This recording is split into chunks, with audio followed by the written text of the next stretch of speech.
UP के बरेली में जुमे की नमाज को लेकर हाई अलर्ट है। इस वक्त 48 घंटे के लिए इंटरनेट, ब्रॉडबैंड और एसएमएस सेवाएं बंद की गई हैं।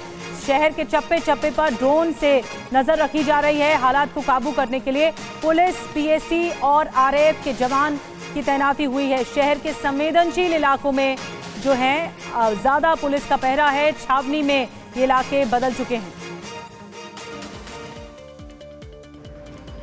बरेली में भारी संख्या में पुलिस की तैनाती बता रही है कि प्रशासन हाई अलर्ट पर है। बरेली ही नहीं, मंडल के 4 जिले में सुरक्षा कड़ी कर दी गई है। अगले 48 घंटे के लिए मोबाइल, इंटरनेट, ब्रॉडबैंड और एसएमएस सेवाओं पर पाबंदी और बढ़ा दी गई है। नया आदेश 4 अक्टूबर शाम 3 बजे तक लागू रहेगा। संवेदनशील इलाकों में अतिरिक्त जवानों को तैनात किया गया है। पुलिस वालों को भी किसी तरह की लापरवाही बरतने पर कड़ी कार्रवाई की चेतावनी दी गई है। दरअसल मौलाना तौकीर रजा और उनके कुछ सहयोगियों पर आरोप है कि 26 सितंबर को जुमे की नमाज के दौरान आई लव मोहम्मद को लेकर भीड़ जमा की और जिले में उपद्रव कर शांति व्यवस्था भंग की। पथराव और लाठीचार्ज में कुछ पुलिसकर्मियों समेत कई लोग घायल हो गए थे। इधर मामले पर सियासत भी शुरू हो गई है। सांसद चंद्रशेखर बरेली जाने को तैयार थे। खबर पर सहारनपुर पुलिस ने चंद्रशेखर को छुटमलपुर स्थित आवास पर ही रहने के निर्देश दिए। बरेली में धारा 163 बीएनएस लागू है और वहाँ कोई भी भीड़ नहीं है। चंद्रशेखर पुलिस की कार्रवाई से नाराज दिखे और राज्य सरकार को चुनौती दे डाली। अगर यहाँ नेता मेरा विरोध करते, नेता मेरे खिलाफ यहाँ लाइन लगा खड़े होते तो मैं उनको बताता कि मेरी बाजुओं में कितना दम है और मेरे लोगों की हुंकार में कितना दम है। उन पीड़ितों को सुनना चाहता हूँ, जो बता सकूं कि उनके साथ क्या हो रहा है और वहाँ क्या माहौल। अगर ये भी अपराध हो गया उत्तर प्रदेश में तो ये अपराध रोज होगा। मुख्यमंत्री इस बात का ध्यान रखे, क्या तो कानून व्यवस्था अच्छी कर लें, वरना ये अपराध रोज होगा और इस अपराध को करने के लिए चंद्रशेखर यादव कोई नहीं रोक सकता है। हिंसा के मास्टरमाइंड तौकीर समेत मामले में अब तक 81 लोगों को गिरफ्तार किया जा चुका है। इस बीच आज जुमे की नमाज को लेकर मौलाना एहसान रजान खान ने शांति की अपील की है। इधर यूपी के संभल में प्रशासन की कार्रवाई से पहले ही एक अवैध मस्जिद पर कमेटी के लोगों ने हथौड़ा चलाना शुरू कर दिया। इससे पहले प्रशासन ने 2 बार नोटिस दिया था। रिपोर्ट आप देखिए।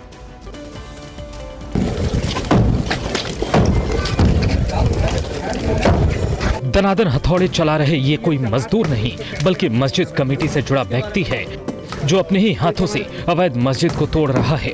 तस्वीरें संभल के असमोली रायपुर बुजुर्ग की है। हम उतार रहे हैं, इसको कोई दिक्कत ना, हम दंगा फसाद में चाहते कुछ भी। प्रशासन का कहना है कि तालाब की जमीन पर कब्जा कर ये अवैध मस्जिद बनाई गई थी। 2 बार नोटिस देने के बाद मस्जिद को तोड़ने के लिए पुलिस बल की तैनाती की गई। आगे आगे बुलडोजर और पीछे प्रशासन के अधिकारी पहुंचे और फिर शुरू हुई अवैध निर्माण को जमींदोज करने की कार्रवाई। बुलडोजर ने अवैध मस्जिद ही नहीं, एक अवैध मैरिज हॉल को भी धराशायी कर दिया। जो भी सरकारी जमीन है, जो भी तालाब की जमीन है, इस तरीके की जो भी जमीन है, जिसने भी इलीगली किसी ने ऑक्यूपाई किया है उसको हटाना वो हमारे प्रशासन और पुलिस का एक परमो धर्म है।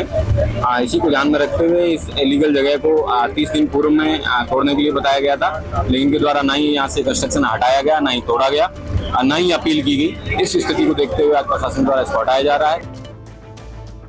और यूपी के बाद महाराष्ट्र की राजनीति के बारे में बात करें तो ये गरमाई हुई है। समाजवादी पार्टी के नेता अबू आजमी के एक बयान के बाद इतना जबरदस्त हंगामा और विवाद हो गया है कि उनके बयान पर जवाब भी नेताओं के आ रहे हैं। सुनिए क्या कह रहे हैं। मराठी हिंदी में फर्क क्या है?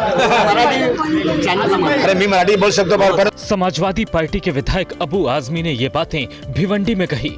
पत्रकारों ने मराठी में सवालों के जवाब देने को कहा, जिस पर उन्होंने क्या तर्क दिया सुनिए। ये मराठी बात जब दिल्ली में जाएगी तो कोई सुन नहीं पाएगा, बोल रहा हूं। जब यूपी में कोई मैं यूपी में जाएगी मेरी बात तो कोई समझेगा नहीं, ऐसा है। मराठी अस्मिता की बात करने वाली महाराष्ट्र नवनिर्माण सेना ने आजमी को चेतावनी दी है। भिवंडी महाराष्ट्रात आणि इथे मराठीच चालणार आणि जर तुम्ही मराठी इथं बोलायला जर तुम्हाला लाज वाटत असेल ना तर लक्षात घ्या, मनसे स्टाईल तुम्हाला उत्तर देण्यात येईल। अबू आजमी के विवादित बयान पर बीजेपी विधायक अतुल भातखलकर ने आरोप लगाया कि पहले भी वो लोगों के बीच भेदभाव पैदा करते रहे हैं।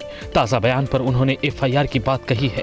उनको कभी न कभी एक परमानेंट सबक सिखाने की आवश्यकता है और इसीलिए ये बयान को लेकर उनके खिलाफ एफआईआर करना चाहिए और उनको जल्द से जल्द हिरासत में लेना चाहिए, ये हमारी मांग है। को भी पत्र लिखेगी, अतुल भातखलकर जो विधायक है वो मुख्यमंत्री को भी पत्र लिखेंगे और इस मामले में उचित कार्रवाई करने की मांग करेंगे।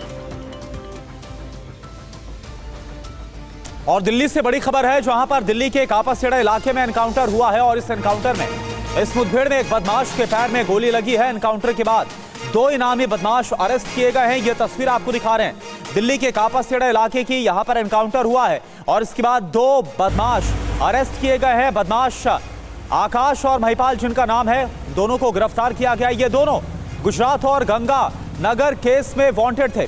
दोनों की रोहित गोदारा और गोल्डी गैंग से काफी नजदीकी थी और ये बड़ी कामयाबी जो कि दिल्ली के कापासेड़ा में पुलिस के हाथ लगी है, जहां 2 बदमाशों से दो जो वांटेड बदमाश है उनके साथ एनकाउंटर हुआ और इसके बाद इन दोनों को गिरफ्तार किया गया है। ये देखिए आप, तस्वीरें हम आपको दिखा रहे हैं वो जगह जहां पर एनकाउंटर हुआ है। दोनों बदमाश, इनमें से एक का नाम आकाश है और दूसरे का नाम है महिपाल। इन दोनों को गिरफ्तार किया गया है। विवेक शर्मा इस वक्त हमारे साथ जुड़े हैं। विवेक, कैसे कामयाबी मिली है, कैसे ये सब कुछ मुमकिन हो पाया अब जो एनकाउंटर हो और इसके बाद गिरफ्तारी हुई? देखिए, दिल्ली पुलिस की सूचना मिली थी कि ये दोनों बदमाश किसी बड़ी वारदात को अंजाम देने की फिराक के चलते दिल्ली के कापासेड़ा इलाके के पास आने वाले हैं। जिसके बाद दिल्ली पुलिस की कोई ट्रैप लगाया और इन दोनों लोगों को जब आते हुए देखा तो रुकने का इशारा किया, जिसके चलते पुलिस ने पुलिस को फायरिंग किया। मजबूरन पुलिस को फायरिंग करनी पड़ा और जो आकाश नाम का शख्स है उसके पैर से गोली लगी। जब जांच पड़ताल की गई तो पता लगा कि आकाश जो है वो कई संगीन वारदातों में शामिल रहा है और ये लगातार जो है विदेश जाने की कोशिश में था और ये पासपोर्ट बनाने की कोशिश में था। तो पुलिस ने पकड़ा गया है और जांच पड़ताल में निकल के सामने आया कि रोहित गोदारा और गोल्डी बराड़ के ये लोग हैं और इसके अलावा जो दूसरा शख्स महिपाल वो इसका साथी है। तो ये दोनों संगीन मामलों में लिस्ट में पुलिस जांच कर रही है कि आखिरकार इन पे कौन कौन से केस दर्ज है। फिरौती के जो केस है वो ज्यादातर इनके ऊपर दर्ज है, लेकिन और भी जांच पड़ताल की जा रही है। साथ ही इन के बारे में भी जांच पड़ताल की जा रही है। जी, शुक्रिया आपका विवेक, नजर बना के रखिए, धन्यवाद।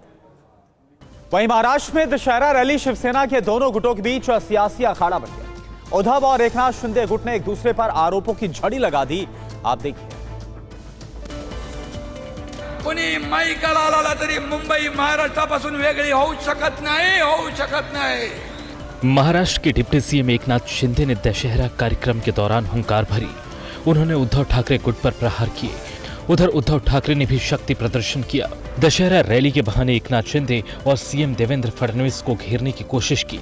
इस पर शिंदे ने उद्धव का नाम लिए बगैर कहा कि उद्धव क्रिकेट से तेज रंग बदलते हैं, वो क्या किसी पर टिप्पणी करेंगे। ये बात रैली के दौरान उद्धव तक पहुंची, जिसके बाद उद्धव ठाकरे ने भी पलटवार किया और शिंदे की तुलना एक जानवर से कर डाली।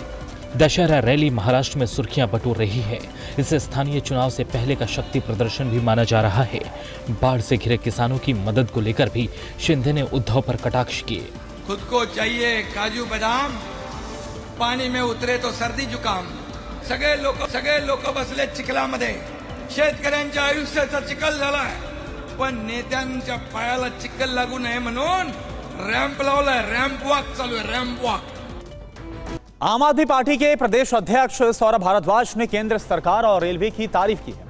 दरअसल नई दिल्ली रेलवे स्टेशन का एक वीडियो उन्होंने सोशल मीडिया पर शेयर किया और रेल मंत्री अश्विनी वैष्णव के काम की तारीफ की।